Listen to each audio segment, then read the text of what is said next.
২ নম্বর সূরা বাকারা আয়াত ৪০। আল্লাহ বলছেন, হে বনী ইসরাইল, তোমরা আমার নিয়ামতকে স্মরণ করো, যে নিয়ামত আমি তোমাদেরকে দিয়েছি, এবং তোমরা আমার অঙ্গীকার পূর্ণ করো, তাহলে আমি তোমাদের অঙ্গীকার পূর্ণ করব, আর কেবল আমাকেই ভয় করো। আল্লাহ রাব্বুল আলামিন বনী ইসরাইলীদের উদ্দেশ্য করে বলছেন যে তাদের অজস্র নিয়ামত তিনি দান করেছেন, এবং সেই নিয়ামতগুলোকে স্মরণ করিয়ে দিয়ে আল্লাহ বলছেন যে তোমরা আমার অঙ্গীকার পূর্ণ করো। প্রশ্ন হচ্ছে, আল্লাহ রাব্বুল আলামিন বনী ইসরাইলীদের কি কি নিয়ামত দিয়েছেন? পুরো কুরআন যদি আপনি পড়েন, আপনি অজস্র আয়াত পাবেন যে কি কি নিয়ামত একেবারে বাই নেম সহ আল্লাহ উল্লেখ করেছেন। তার মধ্যে সবচেয়ে শ্রেষ্ঠ নিয়ামত কি ছিল? এই আয়াতের ঠিক ৬টা আয়াত পরে ৪৭ নম্বর আয়াতে আল্লাহ তা বলছেন, ইয়া বানি ইসরাইল উযকুরু নি'মাতা আল্লাতী আন'আমতা আলাইকুম ওয়া আন্নী ফাদ্দালতুকুম আলাল আলামিন। হে বনী ইসরাইল, তোমরা আমার নিয়ামতকে স্মরণ করো, যে নিয়ামত আমি তোমাদেরকে দিয়েছি, এবং নিশ্চয়ই আলাইকুম তোমাদের উপর, অ আন্নি এবং আমি, ফাদ্দালতুকুম তোমাদেরকে শ্রেষ্ঠত্ব দিয়েছি, আলাল আলামিন বিশ্ববাসীর উপর, সমগ্র পৃথিবীর মানুষের উপর শ্রেষ্ঠত্ব দিয়েছেন এই বনী ইসরাইলীদের। আল্লাহ রাব্বুল আলামিন সূরা বাকারার ৪৭ নম্বর আয়াতে তা উল্লেখ করছেন। কুরআন যে কতটা সত্য, এই আয়াত হচ্ছে তার আরেকটা প্রমাণ। সারা পৃথিবীতে এই বনী ইসরাইলীরা কত আছে? ১ থেকে ১.৫ কোটি। বাংলাদেশের শুধু ঢাকা শহরেই ২ থেকে ৩ কোটি মানুষ আছে, আর সমগ্র পৃথিবীতে বনী ইসরাইলীরা আছে ১ থেকে ১.৫ কোটি। কিন্তু সারা পৃথিবীর ধন সম্পদ, তথ্য প্রযুক্তি, টেকনোলজি, সায়েন্স, মেডিকেল, এভরিথিং, প্রত্যেকটা সেক্টরে বলতে গেলে প্রায় তারা পৃথিবীর অন্যান্য সকল জাতির চেয়ে শ্রেষ্ঠত্বের মহিমায় অলঙ্কৃত হয়েছে। সূরা বাকারা আয়াত ৮৩ আল্লাহ বলছেন, আর স্মরণ করো যখন আমি বনী ইসরাইলীদের অঙ্গীকার গ্রহণ করলাম যে তোমরা আল্লাহ ছাড়া কারো ইবাদত করবে না, এবং সুন্দর আচরণ করবে পিতামাতা, আত্মীয় স্বজন, ইয়াতিম ও মিসকিনদের সাথে। ৪টা ক্যাটাগরি: পিতামাতা, আত্মীয় স্বজন, ইয়াতিম ও মিসকিনদের সাথে। আর মানুষকে সুন্দর কথা বলো, উত্তম কথা বলো, মানুষের সাথে ভালো কথা বলো, সালাত কায়েম করো, সংযোগ স্থাপন করো, এবং পরিশুদ্ধ হও, আত্মশুদ্ধি করো। অতঃপর তোমাদের মধ্যে থেকে অল্প সংখ্যক ছাড়া তোমরা সকলে উপেক্ষা করে মুখ ফিরিয়ে নিলে। এই বনী ইসরাইলীদের এত নিয়ামত দেয়া সত্ত্বেও তারা কি করেছে? আল্লাহর সাথে তাদের অঙ্গীকার ছিল, সেই অঙ্গীকারগুলো ভায়োলেট করেছে। শুধু অল্প সংখ্যক মানুষই সেই অঙ্গীকারে প্রতিশ্রুতিবদ্ধ রয়েছে, সেই অঙ্গীকার বাস্তবায়ন করেছে। এই আয়াত শুনে আপনার হয়তো মনে হতে পারে যে বনী ইসরাইলীরা অল্প সংখ্যক ছাড়া অধিকাংশই মুখ ফিরিয়ে নিয়েছে, অগ্রাহ্য করেছে আল্লাহর সাথে এই অঙ্গীকার। এত নিয়ামত দেয়া সত্ত্বেও তাদের চেয়ে আমরা মুসলিমরা কত ভালো আছি। কিন্তু না, সূরা ইউসুফের ১০৩ ও ১০৬ আয়াত পড়লে আমরা বুঝতে পারি যে পৃথিবীর অধিকাংশ মানুষই অবিশ্বাসী, ঈমান আনবে না। তার মানে ১০ জনের মধ্যে ৬ জনই কমপক্ষে ঈমান আনবে না। বাকি যে ৪ জন ঈমান আনবে তার মধ্যেও অধিকাংশ, সূরা ইউসুফের ১০৬ আয়াতে আল্লাহ বলছেন যে যারা ঈমান আনবে তার মধ্যে অধিকাংশই ঈমানের সাথে সাথে শিরক করবে, মানে মুশরিক হয়ে যাবে। আর আল্লাহ সব গুনাহ ক্ষমা করবেন, কিন্তু শিরকের গুনাহ ক্ষমা করবেন না। সেই ৪ জনের মধ্যে যদি অধিকাংশ শিরককারী হয় যারা ঈমান এনেছে, তার মানে ৪ জনের মধ্যে ৩ জনই হবে মুশরিক। যারা ঈমান এনেছে, যারা মুসলিম হিসেবে নিজেদের দাবি করে, তাদের প্রতি ৪ জনের মধ্যে ৩ জনই হচ্ছে মুশরিক। ঠিক একই অবস্থা এই বনী ইসরাইলীদের হয়েছে। অল্প সংখ্যক ছাড়া অধিকাংশই এত নিয়ামত পাওয়া সত্ত্বেও আল্লাহর সাথে যে ওয়াদা ছিল, অঙ্গীকার ছিল, শুধুমাত্র আল্লাহর আনুগত্য করবে, পিতামাতা, আত্মীয় স্বজন, ইয়াতিম ও মিসকিনদের সাথে সুন্দর আচরণ করবে, মানুষের সাথে ভালো ব্যবহার করবে, আল্লাহর সাথে সংযোগ স্থাপন করবে, আত্মশুদ্ধি করবে, এই কাজগুলো তারা ভায়োলেট করেছে, মুখ ফিরিয়ে নিয়েছে। অথচ কত শত নিয়ামত আল্লাহ তাদের দিয়েছেন, সমগ্র বিশ্ববাসীর উপরে তাদের শ্রেষ্ঠত্ব দিয়েছেন, যেই শ্রেষ্ঠত্ব আজ অবধি টিকে আছে। সূরা বাকারার ১২২ নম্বর আয়াতে আল্লাহ আবারও তাদের সে কথা মনে করিয়ে দিচ্ছেন যে ইয়া বানি ইসরাইল উযকুরু নি'মাতি ইয়াল্লাতী আন'আমতা আলাইকুম ওয়া আন্নী ফাদ্দালতুকুম আলাল আলামিন। একই আয়াত, হুবহু একই, দাড়ি কমা বর্ণ প্রায় সব কিছু হুবহু মিলে যাচ্ছে যে হে বনী ইসরাইল, তোমরা আমার নিয়ামতকে স্মরণ করো যা আমি তোমাদের দিয়েছি, আর নিশ্চয়ই আমি তোমাদেরকে সারা বিশ্ববাসীর উপরে শ্রেষ্ঠত্ব দিয়েছি, জগৎসমূহের উপর শ্রেষ্ঠত্ব দিয়েছি। কত অসাধারণ, অপরিসীম, বিশাল নিয়ামত আল্লাহ এই বনী ইসরাইলদেরকে দিয়েছেন, সমগ্র বিশ্ববাসীর উপরে তাদের শ্রেষ্ঠত্ব দিয়েছেন।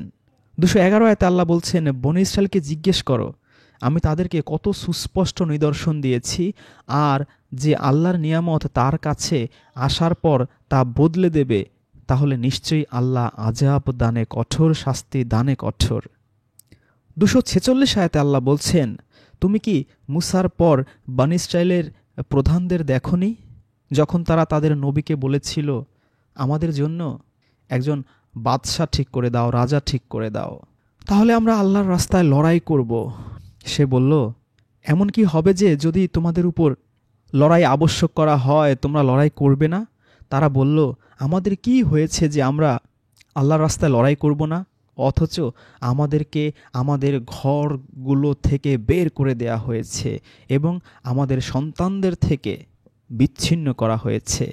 অতঃপর যখন তাদের উপর লড়াই আবশ্যক করা হলো, তখন তাদের মধ্য থেকে স্বল্প সংখ্যক ছাড়া সকলেই পিঠ টান দিল, পিছু টান দিল, ফিরে দাঁড়ালো, ঘুরে দাঁড়ালো, বিমুখ হলো, আর আল্লাহ জালিমদের সম্পর্কে সম্যক অবগত।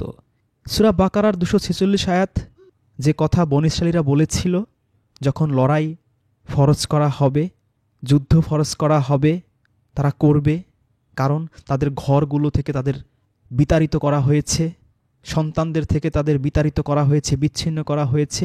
একই ঘটনা কি এখন ফিলিস্তিনিদের সাথে ঘটছে না? ফিলিস্তিনি যারা আছে তাদের ঘর বাড়ি থেকে তাদের বিতাড়ন করা হয়েছে। শত শত হাজার হাজার লক্ষ ফিলিস্তিনি জর্ডানে গিয়েছে, মিশরে গিয়েছে, পৃথিবীর বিভিন্ন দেশে চলে গিয়েছে, থাকতে পারেনি, ঘর বাড়ি দখল করে নিয়েছে ইসরায়েলিরা। কিন্তু সবাই কি ঘুরে দাঁড়িয়ে যুদ্ধ করছে? গাজা আর পশ্চিম তীরে মাহমুদ আব্বাস, যিনি এখনও ইসরায়েল আমেরিকার সাথে হাত মিলিয়ে চলছেন, লড়াই করছেন না। ধীরে ধীরে একের পর এক তাদের ঘর বাড়িগুলো দখল করে নিয়ে যাচ্ছে ইসরায়েলিরা, বাড়িঘর বুলডোজার দিয়ে ভেঙে দিচ্ছে, কিন্তু মাহমুদ আব্বাস লড়াই করতে রাজি নন, যেমনটা লড়াই করতে রাজি হয়নি এই বনী ইসরায়েলীরা, যখন তাদের ঘর বাড়ি থেকে তাদের এরকম বিতাড়িত করা হয়েছিল, যেমনটা এখন বিতাড়ন করা হয় ফিলিস্তিনিদের। সূরা আল ইমরান 49 আয়াতে আল্লাহ বলছেন, আর বনী ইসরায়েলীদের রাসূল বানাবেন, সে বলবে, নিশ্চয়ই আমি তোমাদের নিকট তোমাদের রবের পক্ষ থেকে নিদর্শন নিয়ে এসেছি, যে অবশ্যই আমি তোমাদের জন্য কাদামাটি দিয়ে পাখির আকৃতি বানাবো, অতঃপর আমি তাতে ফুঁক দেব, ফলে আল্লাহর হুকুমে সেটি পাখি হয়ে যাবে, আর আমি আল্লাহর হুকুমে জন্মান্ধ ও কুষ্ঠ রোগীকে সুস্থ করব এবং মৃতকে জীবিত করব। আর তোমরা যা আহার করো এবং তোমাদের ঘরে যা জমা করে রাখো তা আমি তোমাদেরকে জানিয়ে দেব, নিশ্চয়ই এতে তোমাদের জন্য নিদর্শন রয়েছে যদি তোমরা মুমিন হও। এই আয়াতটার ঠিক 2 আয়াত আগে আল্লাহ বলছেন, মারিয়াম বলল, হে আমার রব, আমার কিভাবে পুত্র জন্ম নেবে যখন কোনো পুরুষ আমাকে স্পর্শ পর্যন্ত করেনি? আল্লাহ বললেন, এভাবেই আল্লাহ যা চান সৃষ্টি করেন। তিনি যখন কোনো কাজ করার সিদ্ধান্ত নেন তখন তার জন্য কেবল বলেন, কুন ফায়াকুন, হও, আর তা অমনি হয়ে যায়। 48 আয়াতে আল্লাহ বলছেন, আর তিনি তাকে কিতাব, হিকমত, তাওরাত ও ইনজিল শিক্ষা দেবেন। মানে এই মারিয়ামের পুত্র ঈসা নবীকে আল্লাহ 4টা জিনিস শিক্ষা দেবেন: কিতাব, হিকমত, তাওরাত ও ইনজিল। আল্লাহর নূর ভিডিওতে এই বিষয়গুলো নিয়ে আলোচনা করা হয়েছে। এই আয়াতে অবশ্য নূর শব্দটা বাদ গিয়েছে। হিকমত, তাওরাত, ইনজিল এবং নূর দান করেন আল্লাহ ঈসা নবীকে এবং মুসা নবীকেও। যে আয়াতটা পড়ছিলাম 49 আয়াত, ঈসা নবী বলছেন যে বনী ইসরায়েলীদেরকে আমি তোমাদের নিকট আল্লাহর পক্ষ থেকে নিদর্শন নিয়ে এসেছি। কি কি নিদর্শন? প্রথম নিদর্শন, কাদামাটি দিয়ে পাখির আকৃতি বানাবে আর তাতে ফুঁক দেবে। আল্লাহ রাব্বুল আলামিন যেমন আদমকে বানানোর পর ফু দিয়েছেন আর আদম প্রাণ পেয়েছে, ঠিক একইভাবে পাখিতে ফু দিলে, সেই কাদামাটির পাখিতে ফু দিলে পাখি প্রাণ খুঁজে পাবে। আর কি? জন্মান্ধ কুষ্ঠরোগীকে সুস্থ করবেন আর মৃতকে জীবিত করবেন। আর তোমরা যা আহার করো এবং তোমাদের ঘরে যা জমা করে রাখো তা তিনি জানিয়ে দিতে পারবেন। এতগুলো মুজেজা নিদর্শন ঈসা নবীকে দেয়া সত্ত্বেও বানী ইসরাঈলীরা তাকে প্রত্যাখ্যান করেছে, তাকে জাদুকর বলেছে। অবশ্য সেই বানী ইসরাঈলীদের বড় বড় আলেম ওলামারাই এই কাজগুলো করেছেন। আর প্রতিটা যুগে যুগেই সমকালীন আলেম ওলামা পীর বুজুর্গ অলিয়া আউলিয়া গাউস কুতুবরাই নবী রাসূলদের বিরোধিতা করে। তারা তাদের পূর্বপুরুষদের ধর্মগ্রন্থ ইজমা কিয়াস রিজাল এগুলোই আঁকড়ে ধরতে চায়, লাহুয়াল হাদিস আঁকড়ে ধরতে চায়। 50 নম্বর আয়াতে তিনি বলছেন, আর আমার সামনে পূর্ববর্তী কিতাব তাওরাতের যা রয়েছে তার সত্যায়নকারী রূপে এবং তোমাদের উপর যা হারাম করা হয়েছিল তার কিছু তোমাদের জন্য হালাল করতে, এবং আমি তোমাদের নিকট এসেছি তোমাদের রবের পক্ষ থেকে নিদর্শন নিয়ে। অতএব তোমরা আল্লাহর তাকওয়া অবলম্বন করো, আল্লাহকে ভয় করো এবং আমাকে অনুসরণ করো। এরপর সূরা আল ইমরানের 93 নম্বর আয়াতে আমরা আবারও বনী ইসরাঈলীদের প্রসঙ্গ দেখতে পাই। আল্লাহ বলছেন, সকল খাবার বনী ইসরাঈলের জন্য হালাল ছিল, তবে ইসরাইল তার নিজের উপর যা হারাম করেছিল তাওরাত অবতীর্ণ হওয়ার পূর্বে। বলো তাহলে তোমরা তাওরাত নিয়ে আসো, অতঃপর তা পাঠ করো যদি তোমরা সত্যবাদী হও। খুবই ইন্টারেস্টিং একটা আয়াত যে আল্লাহ বলছেন যে সকল খাবার এই বনী ইসরাঈলীদের জন্য হালাল ছিল, কিন্তু একজনের কথা বলছেন, তার নাম হচ্ছে ইসরাইল। তিনি এই তাওরাত অবতীর্ণ হওয়ার পূর্বে তিনি নিজের উপর পার্সোনালি কিছু খাবার হারাম করেছিলেন। যেমনটা আমরা আল্লাহ রাসূলকেও দেখতে পাই যে তিনি তার স্ত্রীদের সন্তুষ্টি অর্জনের জন্য, তাদের খুশি করার জন্য কিছু খাবার হারাম করেছিলেন। আর আল্লাহ তাকে আয়াত নাজিল করে সতর্ক করেছেন, সাবধান করেছেন যে আল্লাহ যা হারাম করেনি তুমি তোমার স্ত্রীদের সন্তুষ্ট করার জন্য তা কেন হারাম করছো। একইভাবে এই ইসরাইল তিনিও হারাম করেছিলেন, তবে তখন তাওরাত অবতীর্ণ হয়নি, এজন্য এটা অবশ্যই পাপ হিসেবে গণ্য হবে না। কিন্তু বানী ইসরাঈলীরা অনেক খাবার দাবার এরকম নিজেরা ইজমা কিয়াস রিজাল লাহুয়াল হাদিসের মাধ্যমে, তালমুদের মাধ্যমে, মিশনার মাধ্যমে, পীর অলিয়া উলিয়া গাউস কুতুব আলেম ওলামা মাওলানা মুজাদ্দেদে ইমামদের ফতোয়ার মাধ্যমে এরকম হারাম করে নিয়েছিল, যা আমরা এই আয়াতে পরিষ্কার দেখতে পাচ্ছি। কিন্তু আল্লাহ ক্লিয়ার কাট বলেছেন যে তাদের জন্য সকল খাবারই হালাল ছিল। খাবার দাবার যুগে যুগে এই আহলে কিতাব যারা আছে আল্লাহ হালালই করেন, কিন্তু পাপের কারণে হয়তো কিছু কিছু খাবার হারাম করেন, কিন্তু খাবার দাবার এত ইম্পর্টেন্ট না।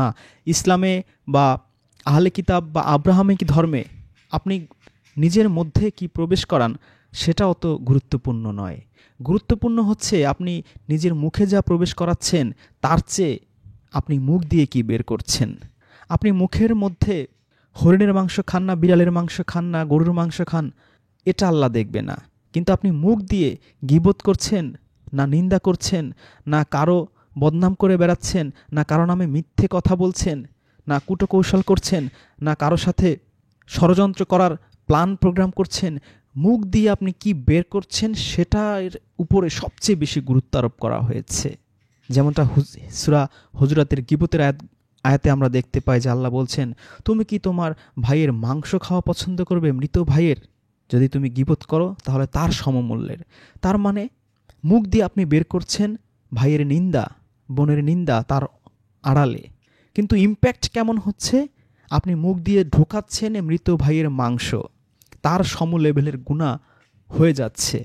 সুতরাং এই হালাল হারাম নিয়ে আমরা মুসলিমরা, ইহুদিরা, খ্রিস্টানরা খুব উচ্চবাচ্য লাফালাফি করে, এটা ওটা করা যাবে না। কিন্তু মুখে কি ঢুকায় তার চেয়ে বেশি ফোকাস করা উচিত ছিল মুখ থেকে কি বের করেছে, মুখ থেকে কি বের হচ্ছে তার উপরে। সেটা তারা করে না।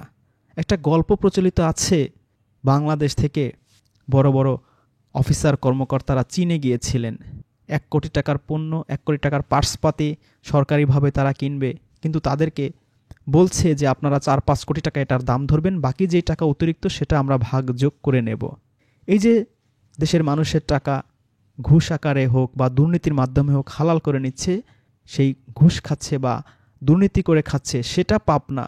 ডিল ফাইনাল করার পরে সেই চায়নার ডেলিগেটদের সাথে তারা যখন মিটিংয়ে একটা রেস্টুরেন্টে গিয়েছে, সেখানে গিয়ে তারা হালাল মাংস খুঁজে বেড়াচ্ছে।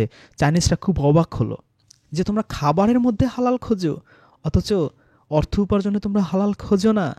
আমাদের সমগ্র পৃথিবীর মুসলিমদের আসলেই একই ঘটনা ঘটেছে। সূরা আল ইমরানের 93 নম্বর আয়াতে আমরা ছিলাম, যেখানে আল্লাহ বলছেন যে সকল খাবার বনী ইসরাঈলীদের জন্য হালাল ছিল। তারপরও চ্যালেঞ্জ আল্লাহ দিচ্ছেন যে তাহলে তোমরা তাওরাত নিয়ে আসো।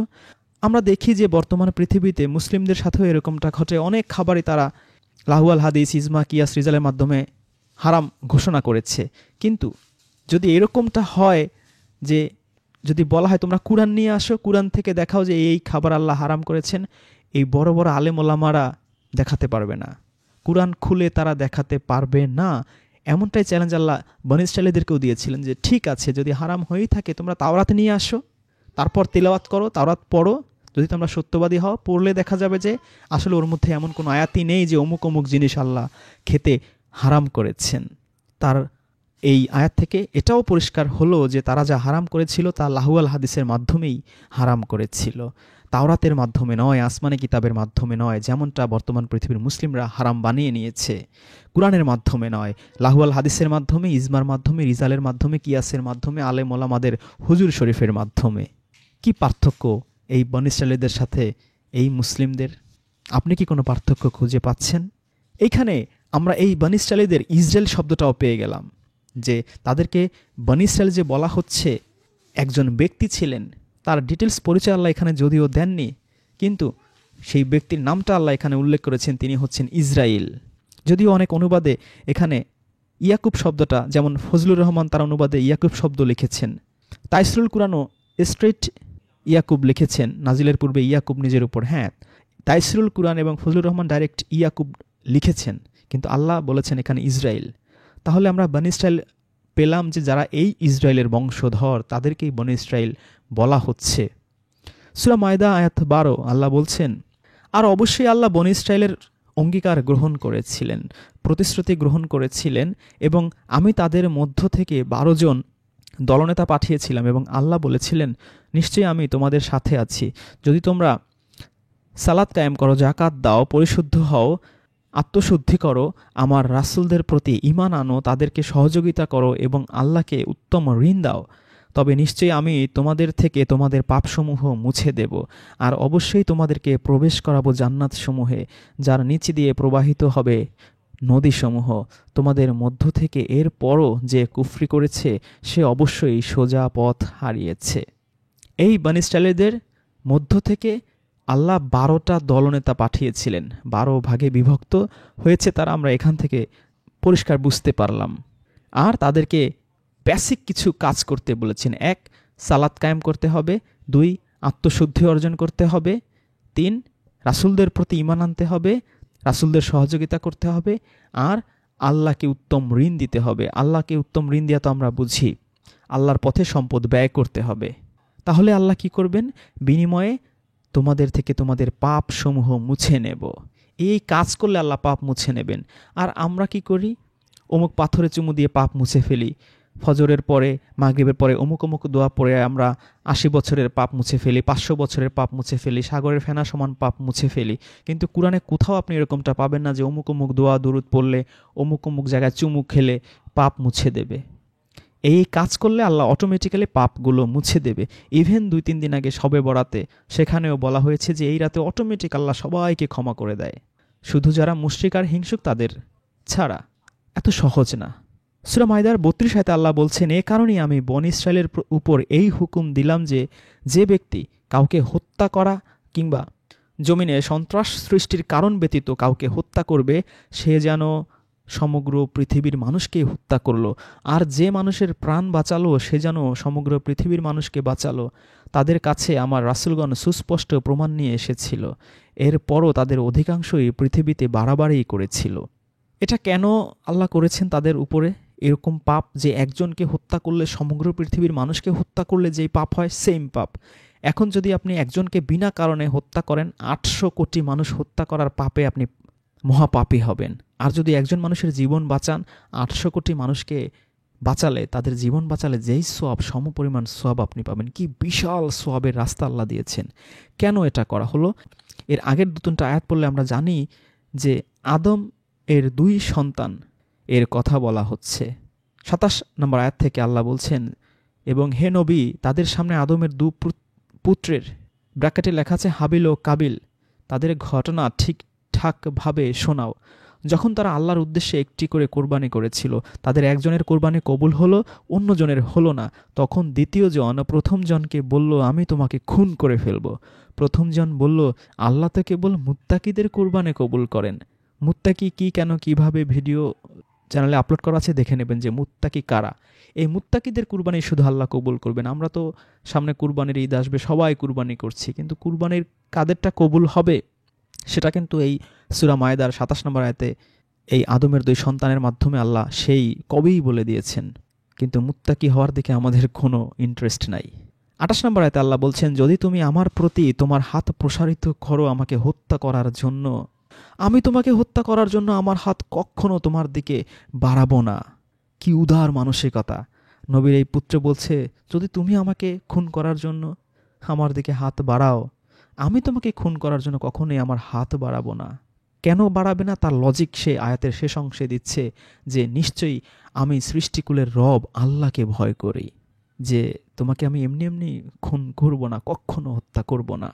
আরও একটা লজিক সে দিয়েছে, আল্লাহ আমাদের এই কোরআনের মাধ্যমে তা জানিয়ে দিচ্ছেন যে এত গুরুত্বপূর্ণ, এত ডিপ, এত গভীর তাৎপর্যপূর্ণ ঘটনা এবং কথা বার্তা, এগুলো বাণী, এগুলো সংলাপ, এগুলো ডায়লগ, এগুলো যে আমাদের আজও আধ্যাত্মিক উৎকর্ষ সাধনের জন্য প্রয়োজন হবে।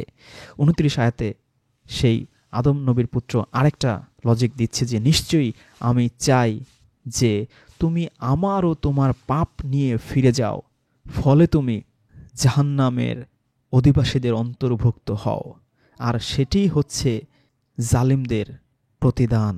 তাহলে কেন সে চাইছিল যে আমি তোমাকে হত্যা করব না, তুমি যতই আমাকে খুন করতে চাও তুমি আমাকে খুন করো, তাহলে কি হবে? আমার পাপ আর তোমার পাপ, দুজনের পাপই তোমার মাথায় ভর করবে। এটা নিশ্চয়ই আদম তাকে শিখিয়েছিল, নাহলে এই আদম নবীর পুত্র কিভাবে জানবে? তো এটা হচ্ছে কোরআনের মাধ্যমে আমরাও শিখলাম যে যদি বিনা কারণে আপনাকে কেউ হত্যা করে, তাহলে আপনার পাপ সব তার মাথায়, যে হত্যাকারী তার মাথায় চলে যাবে, আপনি নিষ্পাপ হয়ে গেলেন।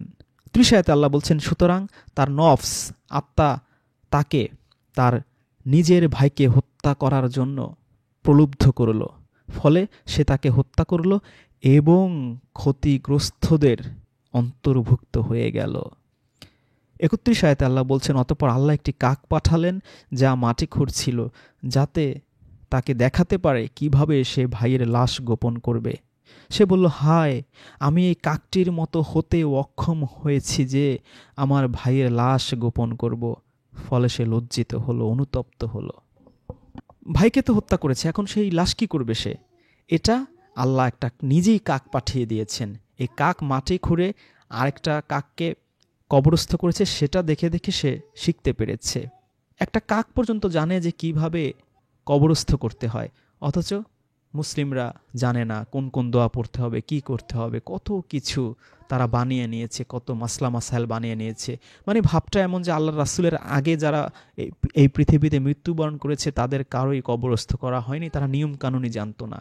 এরপরই সেই আয়াতটা, যেটা আমাদের আজকে আলোচনার মূল প্রসঙ্গ ছিল, বনী ইসরাইল, সেখানে সেই ৩২ আয়াতে আল্লাহ বলছেন যে এ কারণেই আমি বনী ইসরাইলের উপর এই হুকুম দিলাম যে যে ব্যক্তি কাউকে হত্যা করে জমিনে সন্ত্রাস সৃষ্টির কারণ ব্যতীত এবং মানুষকে হত্যা ব্যতীত, তাহলে সে যেন সমগ্র পৃথিবীর মানুষকেই হত্যা করলো। একজন খুনিকে খুন করা না, বা একজন জমিনে পৃথিবীতে সন্ত্রাস সৃষ্টি করেছে এ কারণে না, এমনি এমনি যেমনটা ওই আদমের ২ পুত্র ২ ভাই করেছিল, এরকমভাবে যদি কেউ করে, ওখানে তো বলেছিল যে তুমি আমার পাপ আর তোমার পাপ, দুজনের পাপ একা বহন করবে আর জাহান্নামের অধিবাসী হবে। এখানে বলা হচ্ছে যে শুধু একজনের পাপ না, যাকে খুন করেছেন শুধু তার পাপ না, সমগ্র পৃথিবীর মানুষের সকল পাপ তার মাথায় চলে আসবে। এত ভয়ঙ্কর গুনাহের কাজ হচ্ছে এই মানুষ খুন করা, মানুষ হত্যা করা। অথচ এখন তো আমরা দেখি যে এই ইসরায়েল রাষ্ট্রে এই ফিলিস্তিনিদের এই ১ বছরে প্রায় ৪০-৫০ হাজার মানুষকে তারা হত্যা করেছে। তাহলে ভাবেন যে তাদের কি পরিমাণ, তাদের তাওরাত অনুযায়ী, তাদের ধর্মগ্রন্থ অনুযায়ী আমরা বুঝতে পারি যে কি ভয়ঙ্কর পাপে তারা মহাপাপে হয়েছে, যারা এই হত্যা যজ্ঞগুলো চালিয়েছে। কত নিষ্পাপ নারী শিশুদের তারা হত্যা করেছে। আসমান থেকে বোমাবাজি করে, হেলিকপ্টার দিয়ে, প্লেন দিয়ে, মিসাইল দিয়ে শত শত হাজার হাজার মানুষকে তারা মেরে ফেলেছে, খুন করেছে। অথচ তাদের কিতাবে কি ছিল আমরা দেখতে পাচ্ছি। গতকালকে এক আলোচনায় বলেছিলাম যে এই বনী ইসরাঈলীরা তাদের তাওরাতে যা যা গোপন করে, এই কুরআন তার অনেক কিছুই প্রকাশ করে দেয়, অধিকাংশই ফাঁস করে দেয়। এর মধ্যে এইটা একটা, এই সূরা আল মাইদার ৩২ আয়াত একটা, যে এই হত্যা করলে সারা পৃথিবীর মানুষ হত্যা করার মতো গুনাহ তাদের হয়, তাদের আমল নামায় লেখা হয়ে যায়। এটা সেই তাওরাতের মধ্যেই ছিল। এরপর সূরা মাইদার ৭০ আয়াতে আল্লাহ বলছেন, অবশ্যই আমি বনী ইসরাঈলের অঙ্গীকার নিয়েছি এবং তাদের নিকট পাঠিয়েছি অনেক রাসূল। যখনই তাদের নিকট কোনো রাসূল এমন কিছু নিয়ে এসেছে যা তাদের মন চায় না, তাদের মনোপুত নয়, তখন তারা একদলকে অস্বীকার করেছে এবং একদলকে হত্যা করেছে। কত জঘন্য মানসিকতা তাদের ছিল। কত নবী রাসূল একের পর এক তাদের কাছে আল্লাহ পাঠিয়েছেন, কিন্তু তাদের মন মতো না হলেই সেটা তারা অস্বীকার করত, প্রত্যাখ্যান করত, আর একদল নবীকে তারা হত্যা পর্যন্ত করেছে। সূরা মাইদা ৭২ আয়াতে আল্লাহ বলছেন, অবশ্যই তারা কুফরি করেছে যারা বলেছে নিশ্চয়ই আল্লাহ হচ্ছেন মারিয়াম পুত্র মাসি। আর মাসি বলেছে, হে বনী ইসরাঈল, তোমরা আমার রব ও তোমাদের রব আল্লাহর ইবাদত করো। নিশ্চয়ই যে আল্লাহর সাথে শরিক করে তার উপর অবশ্যই আল্লাহ জান্নাত হারাম করে দিয়েছেন এবং তার ঠিকানা আগুন, আর জালিমদের কোনো সাহায্যকারী নেই। এখানে খ্রিস্টানদের যে তৃত্ববাদ, ট্রিনিটি, যে পবিত্র আত্মা, রুহু, আল্লাহ আর হচ্ছে ঈসা নবী, এই তিনজন আলাদা না, তিনজন মিলি হচ্ছেন আল্লাহ, তিনজন একই জিনিস। যেমনটা এদেশেরও অনেক পীর, ওলিয়া, উলিয়া, গাউস, কুতুব, অনেক মাজার পূজারীরা বিশ্বাস করে যে আল্লাহ রাসূল একই জিনিস, রুহু একই জিনিস, এগুলো আলাদা না, আবার একই, সব, কোনো পার্থক্য নাই। আল্লাহও যা, রাসূলও তাই, রুহুও তাই। সেই ট্রিনিটি এই খ্রিস্টানদের কাছ থেকে ধার করে এই মাজার পূজারী অনেক ফিরকার মধ্যে এগুলো ঢুকে গিয়েছে। তো এই খ্রিস্টানদেরও একই ছিল যে আলাদা না, আল্লাহও যা, এই ঈসা নবীও তাই, আর হচ্ছে সেই রুহু, এই রুহুও তাই। তিনটা আলাদা আবার তিনটা একই। কিভাবে ওরা গায়ের জোরামি কিছু লজিকে দেয়, এই পীর পূজারী, মাজার পূজারীদের ওয়াজ শুনলে আপনি হয়তো আরও ভালো বুঝতে পারবেন। সেই খ্রিস্টানদের মতোই লজিক দেয় আর কি, শুধু একটু কম করে। ওরা ডাইরেক্ট বলে আল্লাহর পুত্র ঈসা নবী, আর এরা ডাইরেক্ট আল্লাহর পুত্র বলে না, বলে মুহাম্মদ সাল্লাল্লাহু আলাইহি ওয়াসাল্লাম আল্লাহর পুত্র না, তবে একই জিনিস, একই নূর, কি যেন ফাজলামি আবল তাবল বলে আর কি, এই খ্রিস্টানদের মতো করে আর কি। তো আল্লাহ এখানে ডিরেক্ট বলে দিয়েছেন যে মাসি কি বলেছিল, এই ঈসা নবী কি বলেছিল, সে বলেছিল, হে বনী ইসরাঈল, তোমরা আমার রব ও তোমাদের রব আল্লাহর ইবাদত করো। নিশ্চয়ই যে আল্লাহর সাথে শরিক করে তার উপর অবশ্যই আল্লাহ জান্নাত হারাম করে দিয়েছেন। আল্লাহর সাথে যদি আপনি শরিক করেন যে না অমুক নবী, ঈসা নবী, মুসা নবী, মুহাম্মদ নবী বা অমুক কলি টলি, এরা আলাদা না, এরা একই জিনিস, একই রুহু তাদের, ওই রকম যদি আপনি শরিক করে ফেলেন, জান্নাত আপনার জন্য হারাম হয়ে যাবে আর আপনার ঠিকানা হবে জাহান্নাম। আর এরকম কাজ যদি আপনি করেন, আল্লাহ আপনাকে বলেছেন জালিম, এই ঈসা নবীর বয়ানে, যে আর জালিমদের কোনো সাহায্যকারী নেই। এরপর সূরা মায়দা ৭৮ আয়াতে আল্লাহ বলছেন, বনী ইসরাঈলের মধ্যে যারা কুফরি করেছে তাদেরকে দাউদ ও মারিয়াম পুত্র ঈসার মুখে লানত করা হয়েছে, তা এ কারণে যে তারা অবাধ্য হয়েছে এবং তারা সীমা লঙ্ঘন করত। এই বনী ইসরাঈলীদের মধ্যে অনেকে আছে কুফরি করেছিল, তাদেরকে দাউদ নবী ও মরিয়াম পুত্র ঈসার মুখে তাদেরকে লানত করা হয়েছে। সবাইকে না, যারা কুফরি করেছে শুধু তাদেরকে। তো তারা এর সাথে কি করতো, দুইটা কাজ এক্সট্রা করতো। একটা হচ্ছে তারা অবাধ্যতা করেছিল, আর তারা সীমা লঙ্ঘন করেছিল। সীমা তো কি আমরা জানি যে আল্লাহর আদেশ আর নিষেধ, এই যে বাউন্ডারি আল্লাহ দিয়েছেন কুরআনে, তাওরাতে, ইনজিলে, এই বাউন্ডারি পার করাই হচ্ছে সীমা লঙ্ঘন করা। সূরা মাইদা ১১০ আয়াতে আল্লাহ বলছেন, যখন আল্লাহ বলবেন, হে মারিয়ামের পুত্র ঈসা, তোমার উপর ও তোমার মাতার উপর আমার নিয়ামত স্মরণ করো, যখন আমি তোমাকে শক্তিশালী করেছিলাম এই পবিত্র আত্মা দিয়ে, এই রুহুল কুদ্দুস দিয়ে, জিব্রাইল দিয়ে।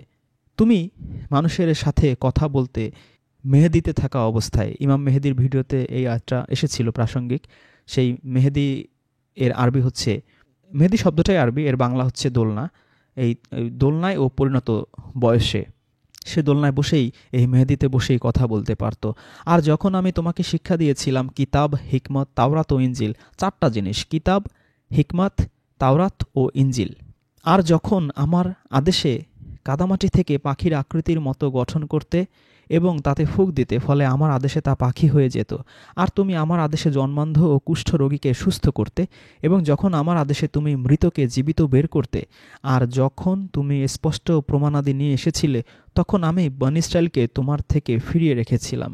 অতঃপর তাদের মধ্যে যারা কুফরি করেছিল তারা বলেছিল, এ তো স্পষ্ট জাদু।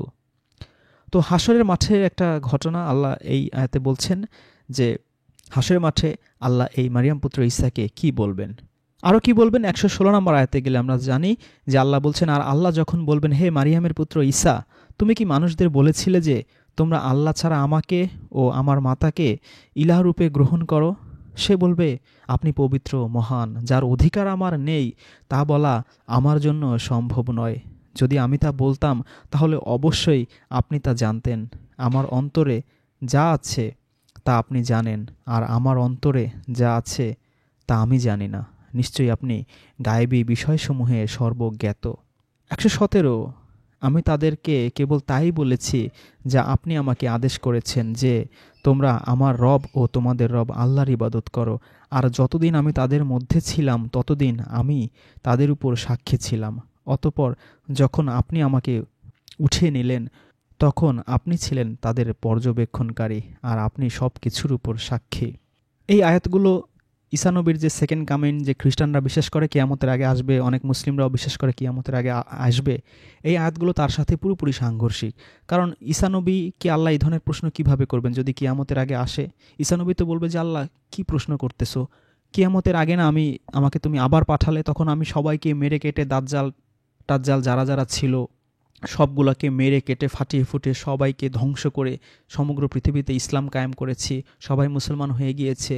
কয়দিন আগে তো গিয়ে সব ঠিকঠাক করে দিয়ে আসলাম। তাদের আবার কখন আমি এই কথা বললাম যে তোমরা আমাকে, আমার মাকে গিয়েছে নাকি? এই যে কিয়ামতের আগে যে আমাকে পাঠিয়েছিল, তখন তো শুধু আমি একাই গিয়েছিলাম, গিয়ে সব ঠিকঠাক করে আসলাম। এখন আবার এটা কী ধরনের প্রশ্ন করতেছো? আমি তো কিছু বুঝলাম না। তো এরকম অ্যাঙ্গেল থেকে আসলে দেখা যায় যে এই আয়াতগুলো ঈসা নবীর সেকেন্ড কামিং, খ্রিস্টানরা যেটা বিশ্বাস করে এবং মুসলিমরা যেটা বিশ্বাস করে যে কিয়ামতের আগে আবার আসবেন, এই আয়াতগুলো তার সাথে সাংঘর্ষিক হয়ে যায়। এরপর সূরা আরাফের 105 নম্বর আয়াত আমরা আবারও বনী ইসরাঈলীদের প্রসঙ্গ দেখতে পাই। আমার জন্য অবশ্য করণীয় এই যে আমি প্রকৃত সত্য ছাড়া আল্লাহ সম্বন্ধে কিছু বলি না। তোমাদের প্রতিপালকের নিকট হতে স্পষ্ট প্রমাণ সহকারে তোমাদের কাছে এসেছি, কাজেই বনী ইসরাঈলকে আমার সঙ্গে যেতে দাও। একথা কে বলছেন? এর ঠিক আরাফের 104 নম্বর আয়াত পড়লে আমরা বুঝি যে মুসা বলেছিল, হে ফিরাউন, নিশ্চয়ই আমি রাব্বুল আলামিনের পক্ষ হতে একজন রাসূল। তার মানে এ কথা মুসা নবী বলছে ফিরাউনকে। কি বলছে? বনী ইসরাঈলকে আমার সাথে পাঠিয়ে দাও। তাহলে আমরা বুঝলাম যে ফিরাউন মানে মিশরে এই বনী ইসরাঈলীরা ছিল এবং মুসা নবী নিজের সাথে এই বনী ইসরাঈলীদের নিতে চাচ্ছিলেন। সূরা আরাফ 134 আয়াতে, আর যখন তাদের উপর আযাব পতিত হলো তখন তারা বলল, হে মুসা, আমাদের জন্য তুমি তোমার রবের কাছে দুআ করো। তিনি যে ওয়াদা তোমার সাথে করেছেন সে অনুযায়ী যদি তুমি আমাদের উপর থেকে আযাব সরিয়ে দাও, তাহলে অবশ্যই আমরা তোমার প্রতি ঈমান আনব এবং অবশ্যই তোমার সাথে বনী ইসরাঈলকে পাঠিয়ে দেব। এই এত আমরা বুঝলাম যে সেই মিশরবাসীর উপরে আযাব শুরু হয়েছিল। কি কি আযাব? তার আগের আয়াতে মানে 133 আয়াতে বলা হয়েছে। আল্লাহ বলে দিচ্ছেন, সুতরাং আমি তাদের উপর পৃথক পৃথক নিদর্শন রূপে ছেড়ে দেই প্লাবন, পঙ্গপাল, ঘুনপোকা, ব্যাঙ ও রক্ত। তথাপি তারা অহংকার প্রদর্শন করে। বস্তুত তারা ছিল এক অপরাধী সম্প্রদায়। এই যে ঘুনপোকার আযাব, ব্যাঙের আযাব, রক্তের আযাব, পঙ্গপালের আযাব, প্লাবনের আযাব, এত আযাব দেওয়ার পরে তারা মুসার কাছে এসে দোয়া করতে বলেছে যে এই সমস্ত আযাব থেকে আমরা মুক্তি চাই, যদি এটা সরিয়ে দাও তাহলে তোমার সাথে আমরা বনী ইসরাঈলদের যেতে দেব। কিন্তু তারা অবশ্য তাদের কথা রাখেনি। 137 আয়াত সূরা আরাফের আবারও বনী ইসরাঈলদের প্রসঙ্গ আল্লাহ অবতারণা করেছেন। আল্লাহ বলছেন যে, আর যে জাতিকে দুর্বল মনে করা হতো আমি তাদেরকে জমিনের পূর্ব ও তার পশ্চিমের উত্তরাধিকারী বানালাম, যেখানে আমি বরকত দিয়েছি, এবং বনী ইসরাঈলের উপর তোমার রবের উত্তম বাণী পরিপূর্ণ হলো, কারণ তারা ধৈর্য ধারণ করেছে। এখানে বনী ইসরাঈলদের প্রশংসা করা হচ্ছে যে তারা ধৈর্য ধারণ করেছিল। আর ধ্বংস করে দিলাম যা কিছু তৈরি করেছিল ফিরাউন ও তার কওম, এবং তারা যা নির্মাণ করেছিল। সূরা আরাফ 138, আর বনী ইসরাঈলকে আমি সমুদ্র পার করিয়ে দিলাম। সমুদ্র আরবিতে এখানে আছে বাহারা, বাহারা মানে সমুদ্র। তাহলে আমরা যে নীল নদ বলি, নদী তো এখানে বলা হলো না। তাহলে কি আমরা ভুল বলি?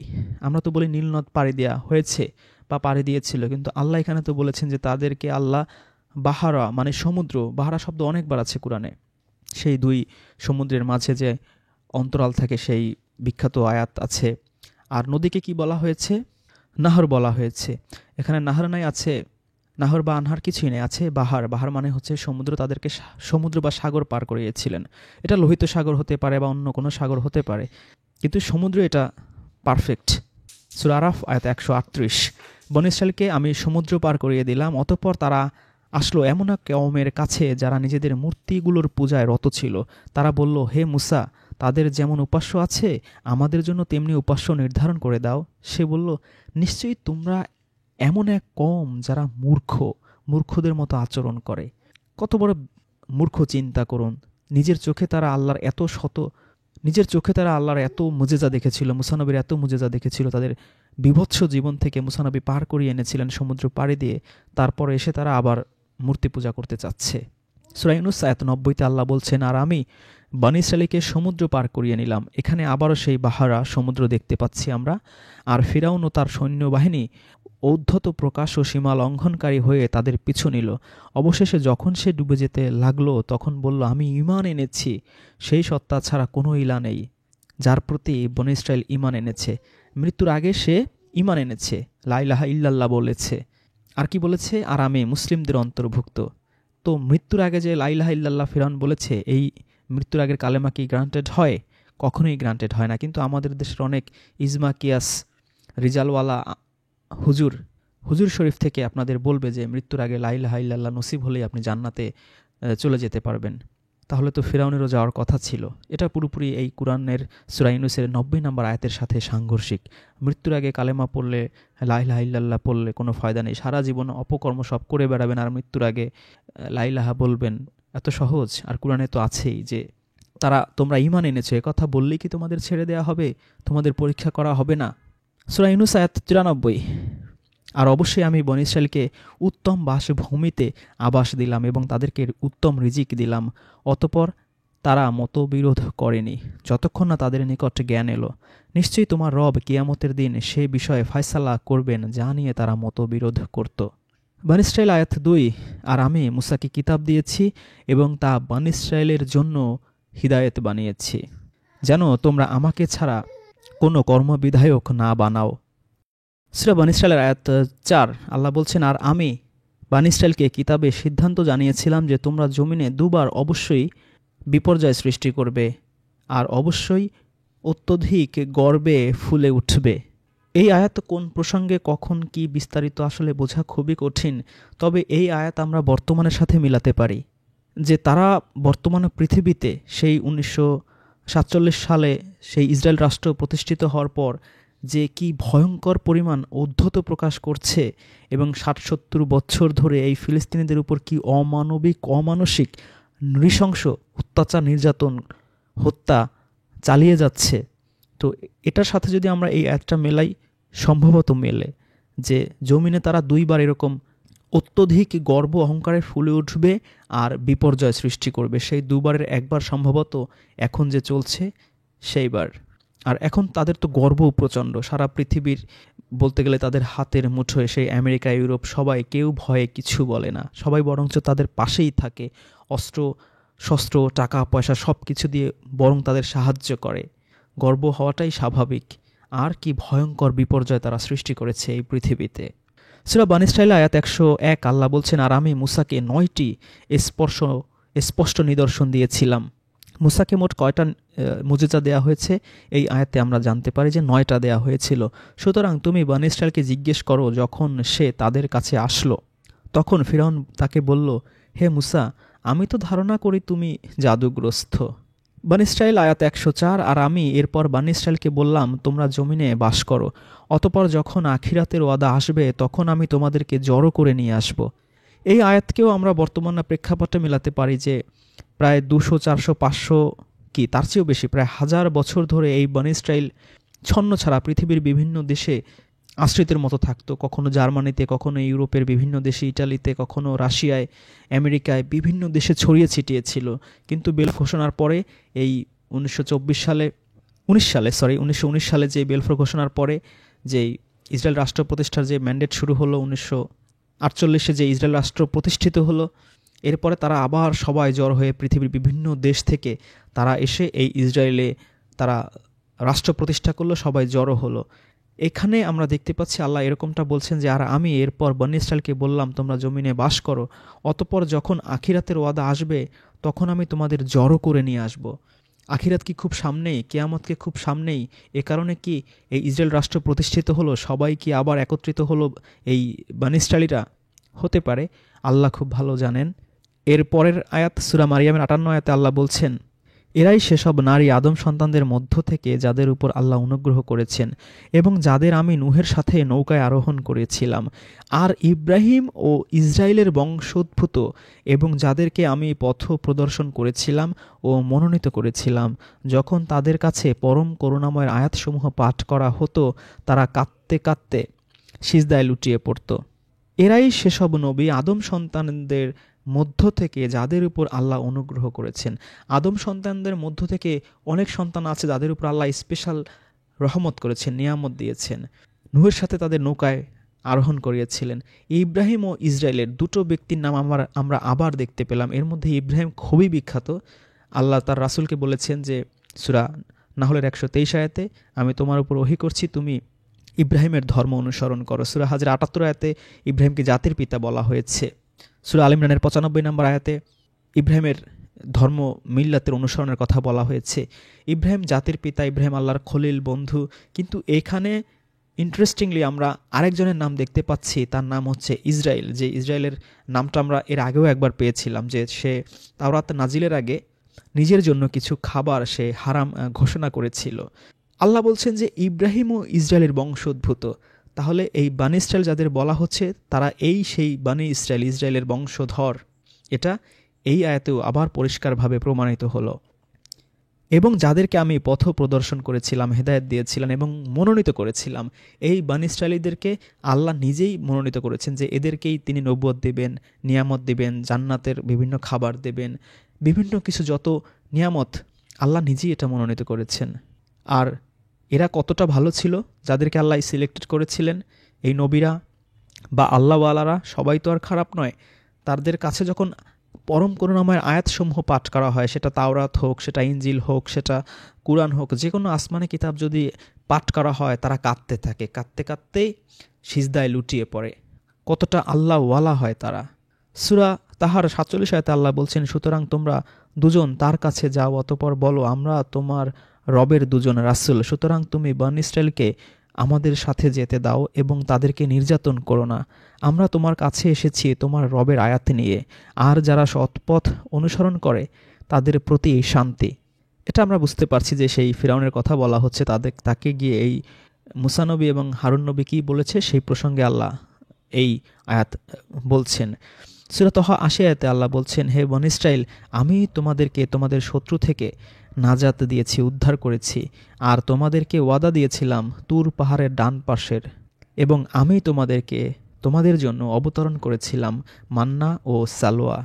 তো আল্লাহ তাদের তুর পাহাড়ের ডান পাশে ওয়াদা করেছিলেন, সেখানে অনেক ঘটনা আছে, সেদিকে আর যাব না। আর তাদেরকে জান্নাতের যে খাবার দেওয়া হয়েছিল, অবতরণ করেছিলেন মান্না ও সালোয়া। অবশ্য জান্নাতের খাবার কিনা এখানে ক্লিয়ার বলা নাই, বলা আছে নাজিল করেছেন, অবতরণ করেছেন আল্লাহ রাব্বুল আলামিন। তো এই নিয়ামতের কথা আল্লাহ এখানে স্মরণ করিয়ে দিচ্ছেন। আরেকটা নিয়ামত কি ছিল? শত্রু থেকে তাদের উদ্ধার করেছিলেন।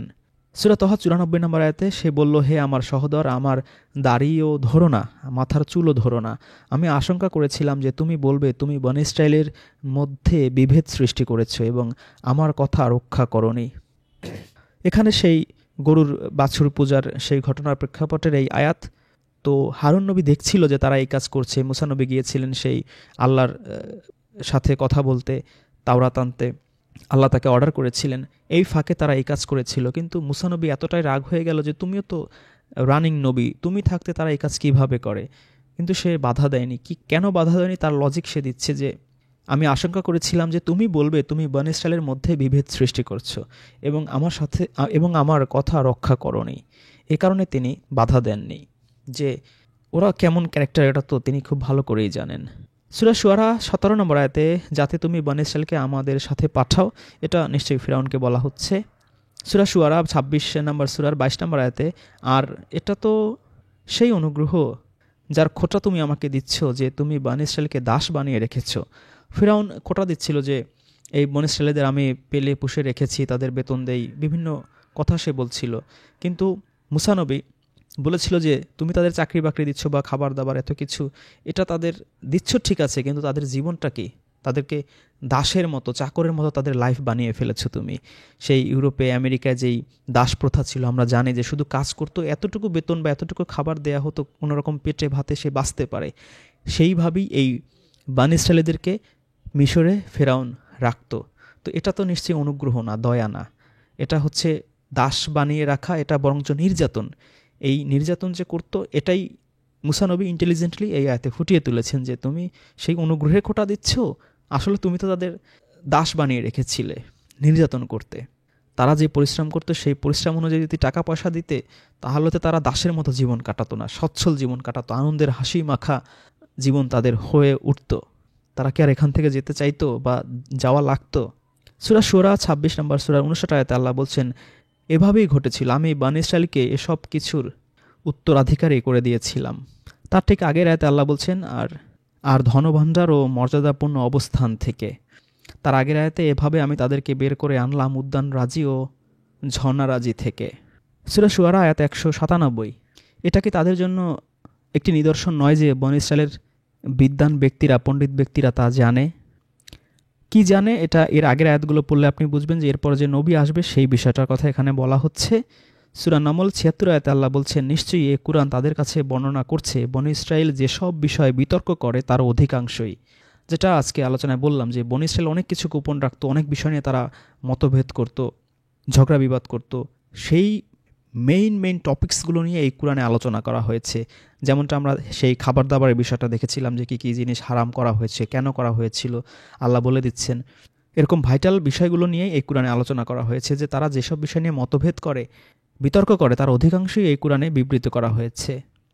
সূরা সিজদা আয়াত 23, আর আমি তো মুসাকে কিতাব দিয়েছিলাম, অতএব তুমি তার সাক্ষাতের ব্যাপারে সন্দেহ হয়ে থেকো না, আর আমি ওটাকে বনী ইসরাইলের জন্য হিদায়াত স্বরূপ করেছিলাম। তো মুসাকে যে কিতাব দিয়েছেন সেই কিতাবটা, সেই তাওরাত ছিল কি বনী ইসরাইলের জন্য হিদায়াত স্বরূপ। সূরা গাফির আয়াত 53, আর অবশ্যই আমি মুসাকে হিদায়াত দান করেছিলাম এবং বনী ইসরাইলকে কিতাবের উত্তরাধিকারী করেছিলাম। কিতাবের উত্তরাধিকারী, এই বিষয়টা আমাদের বুঝতে হবে। আমরা তো মনে করি যে নবী কুরআন এনেছে, তারপর তার সাহাবীরা সেটা লিখেছে, তারপরের তাবেঈরা সেটা লিখেছে, তাবেঈনরা লিখেছে, এইভাবে জেনারেশন টু জেনারেশন তারা না লিখলে আর আমরা এটা পেতাম না, এটা পৃথিবী থেকে হাওয়া হয়ে যেত, অদৃশ্য হয়ে যেত। এই বিষয়টা এই তাওরাতের সাথেও ঘটেছে। তাওরাতও এরকম, যদি আলেম ওলামারা দাবি করে যে নবীর কাছ থেকে তার সাহাবী, তারপর তাবেঈন, তারপরে বড় বড় আইম্মায়ে মুজতাহিদিন, পীর ওলিয়া আউলিয়া গাউস কুতুব, তারা না লিখলে যাইতো তাওরাত হাওয়া হয়ে যেত। তোমরা কি পেতেন নাকি? এখন এই ওলিয়া আউলিয়া পীর গাউস কুতুব সাহাবী, এদের নামে দোয়া দুরুদ পড়া শুরু করে দাও, এদের নামের সাথে রহিমাহুল্লাহ, রহমতুল্লাহ, করিমাহুল্লাহ এসব বলতে থাকো, আর এরা যেইভাবে বোঝাচ্ছে সেইভাবে বুঝতে থাকো। কিন্তু আল্লাহ এখানে তাদের দাঁত ভাঙা জবাব দিচ্ছেন যে আসলে ওই নবীর পরে সাহাবী, তাবেঈন, পীর ওলিয়া আউলিয়া, এদের কারণে এই তাওরাত বংশ পরম্পরা জেনারেশন টু জেনারেশন চলেনি। এটা আল্লাহ নিজেই তার কুদরতের মাধ্যমে উত্তরাধিকারী বানান। এই কুরআন সূরা হিজরের 9 নম্বর আয়াতে বলেছেন যে তিনি এটা নাজিল করেছেন এবং তিনি এর হেফাজতকারী। আল্লাহ নিজেই হেফাজত করেন এবং আল্লাহই উত্তরাধিকারী বানান। আপনার আমার সৌভাগ্য যে এনিহাউ এই কুরআন আপনার আমার সামনে এসে আল্লাহ পৌঁছেছে, এবং এটা আল্লাহরই অসীম দয়া যে আপনার হাতে বা আমার হাতে এই কুরআনটা পৌঁছানো গিয়েছে। এটা কোনো ওলিয়া আউলিয়া গাউস কুতুবের হিকমত নয়, তাদের পাওয়ার নয়। তাহলে এই খ্রিস্টানরা, এই যে মরিস বুকালির নাম আমরা শুনি, বহুত খ্রিস্টান, তারা তো কোনো ওলিয়া আউলিয়া পীরের কাছে যায় না, কোনো না কোনো মাধ্যমে, কোনো না কোনো ওয়েতে তারা এই কুরআনের সংস্পর্শে আসে। বহু মানুষ পৃথিবীর এই ইসলাম ধর্ম গ্রহণ করে, বহু মানুষ কুরআনের ভুল ধরতে গিয়ে বিভিন্নভাবে তারা এই কুরআনের সংস্পর্শে আসে, ইসলামের ছায়াতলে আসে। তো এই কুরআন, এই তাওরাত, এই ইনজিল, এগুলো আল্লাহ রাব্বুল আলামিন উত্তরাধিকার বানান। আল্লাহরই যাকে মনোনীত করেন, যার উপর তার দয়া হয়, করুণা হয়, তাকে কোনো না কোনোভাবে এই প্রজ্ঞা, এই কুরআনের হেদায়েত, এই নূরের দিকে তিনি ধাবিত করেন। সূরা ফাতির আয়াত ৩২ আল্লাহ বলছেন, অতঃপর আমি এই কিতাবটির উত্তরাধিকারী করেছি আমার বান্দাদের মধ্যে তাদেরকে যাদেরকে আমি মনোনীত করেছি। তারপর তাদের কেউ কেউ নিজের প্রতি জুলুমকারী এবং কেউ কেউ মধ্যপন্থা অবলম্বনকারী, আবার তাদের কেউ কেউ আল্লাহর অনুমতি সাপেক্ষে কল্যাণকর কাজে অগ্রগামী। এটা হলো মহা অনুগ্রহ। তার আগের আয়াত আল্লাহ বলছেন, আমি তোমার প্রতি যে কিতাব অবতীর্ণ করেছি তা সত্য, এটা পূর্ববর্তী কিতাবের সমর্থক। আল্লাহ তার বান্দাদের সব কিছু জানেন ও দেখেন। আর ৩২ আয়াতে আল্লাহ বলছেন যে, অতঃপর সেই কিতাবটির উত্তরাধিকারী করেছি আমি আমার বান্দাদের মধ্য হতে যাদেরকে বেছে নিয়েছি, যাদের মনোনীত করেছি। এরপর তারা কি করেছে? অতঃপর তাদের কতক নিজেদের প্রতি জুলুম করেছে আর কতক মধ্যপন্থী, তাদের কতক কেউ কেউ আবার আল্লাহর নির্দেশে সৎ কাজের অগ্রণী। সুতরাং এই কিতাব পাওয়ার পরে মানুষ ৩ ক্যাটাগরিতে বিভক্ত হয়ে গেছে। আপনি আমি আমরা যারাই এই কুরআন আমাদেরকে আল্লাহ উত্তরাধিকার স্বরূপ আমাদের কাছে দিয়েছেন বা আমরা পেয়েছি, এনিহাউ এটা আল্লাহরই দয়া। আমরা ৩টা প্রকারে দলে বিভক্ত হয়েছি। প্রথমটা, তারা নিজেদের প্রতি জুলুম করে, মানে আমরা কুরআন পেয়েও হতভাগ্য। আরেক গ্রুপ হচ্ছে মধ্যপন্থী। মধ্যপন্থী কীরকম? সে পাপও করে আবার সোয়াবও করে, দুটোই করে সমান্তরাল, মধ্যপন্থী। আরেকটা হচ্ছে তাদের কতক আল্লাহর নির্দেশে সৎ কাজে অগ্রণী। আরেকটা হচ্ছে খুব ভালো, তারা এই আল্লাহর আদেশগুলো বেশি বেশি মানার চেষ্টা করে, মানে মধ্যপন্থীর চেয়ে ভালো। আর নিজেদের প্রতি যারা জুলুম করেছে সেই ক্যাটাগরি থেকেও তো 1000 মাইল ভালো, 1000 গুণ ভালো, কারণ ওরা তো জালিম। তো যারা এই আল্লাহর নির্দেশে, থার্ড ক্যাটাগরি যারা আল্লাহর নির্দেশে যারা সৎ কাজে অগ্রণী, তারাই তাদের কথা আল্লাহ বলছেন যে এটাই মানুষের প্রতি আল্লাহর খুবই বড় দয়া। সূরা যুখরুফ আয়াত ৫৯, সে কেবল আমার এক বান্দা, আমি তার উপর অনুগ্রহ করেছিলাম এবং বানী ইসরায়েলের জন্য তাকে দৃষ্টান্ত বানিয়েছিলাম। সূরা দুখান আয়াত ৩০, আর অবশ্যই আমি বানী ইসরায়েলকে লাঞ্ছনাদায়ক আযাব থেকে উদ্ধার করেছিলাম, অপমানজনক শাস্তি থেকে রক্ষা করেছিলাম। সূরা জাসিয়া আয়াত ১৬, আর আমি বানী ইসরায়েলকে কিতাব, হিকমত ও নবুয়ত দান করেছিলাম এবং তাদের রিজিক প্রদান করেছিলাম উত্তম বস্তু থেকে এবং দিয়েছিলাম তাদের সকল সৃষ্টির উপরে শ্রেষ্ঠত্ব। যেটা আজকের খুতবার শুরুতেই আমরা বলেছিলাম যে আল্লাহ সকল সৃষ্টির উপরে, বিশ্ববাসীর উপরে তাদের শ্রেষ্ঠত্ব দিয়েছেন। এই আয়াতে আবারও সেটা আল্লাহ বলছেন। সেই সাথে আরও কিছু কথা বলেছেন। ১, তাদের কিতাব দিয়েছেন। ২, তাদের হিকমত বা প্রজ্ঞা দিয়েছেন। ৩, নবুয়ত দান করেছিলেন এই বানী ইসরায়েলীদেরকে এবং তাদের রিজিক প্রদান করেছিলেন উত্তম বস্তু থেকে। এখনও তো তাদের উপরে সেই রিজিক অব্যাহত চলছে। পৃথিবীর সবচেয়ে ধনীদের মধ্যে তারা বড় বড় ডাক্তার, ইঞ্জিনিয়ার, টেকনোলজিস্ট, ইন্ডাস্ট্রিয়ালিস্ট ম্যাক্সিমামই হচ্ছে এই বানী ইসরায়েলীরা। সূরা আহকাফ আয়াত ১০, বলো তোমরা আমাকে জানাও যদি এ কুরআন আল্লাহর কাছ থেকে এসে থাকে আর তোমরা এটাকে অস্বীকার করলে অথচ বনী ইসরায়েলের একজন সাক্ষী এ ব্যাপারে অনুরূপ সাক্ষ্য দিল, অতঃপর সে ঈমান আনলো আর তোমরা অহংকার করলে, নিশ্চয়ই আল্লাহ জালিম কওমকে হেদায়েত করেন না।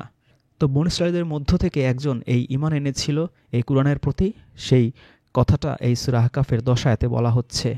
সূরা সাফ আয়াত ৬, আর যখন মারিয়াম পুত্র ঈসা বলেছিল, হে বনী ইসরায়েল, নিশ্চয়ই আমি তোমাদের নিকট আল্লাহর রাসূল, আমার পূর্ববর্তী তাওরাতের সত্যায়নকারী এবং একজন রাসূলের সুসংবাদদাতা, যিনি আমার পরে আসবেন, যার নাম আহমদ। অতঃপর সে যখন সুস্পষ্ট নিদর্শনসমূহ নিয়ে আগমন করল তখন তারা বলল, এটা তো স্পষ্ট জাদু।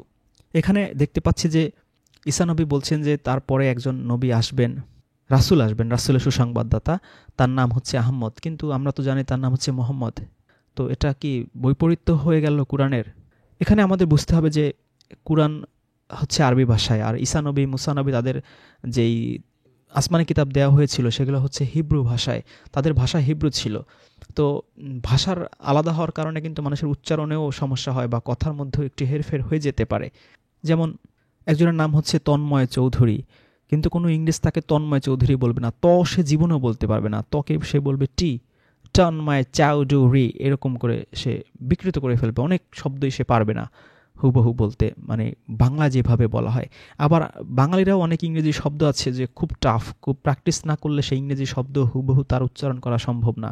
আবার অনেক সময় আমরা মানুষের নাম একটু শর্টকাটেও বলি, যেমন একজনের নাম হচ্ছে ফজলুল হক, কিন্তু আমরা দেখা যায় তাকে বলে যে ফজলু বলে অনেক সময় ডাকা হয়। তো আহমদ বা বাংলা যাকে বলা হয় কি প্রশংসিত, তো এরকম প্রশংসিত বা প্রশংসনীয়, এরকম একটু ভাষার হেরফের হলেও হতে পারে, কিন্তু মূল শব্দগুলো তো একই। হা, মিম, আলিফ, এগুলো তো আছেই মুহাম্মদের মধ্যে।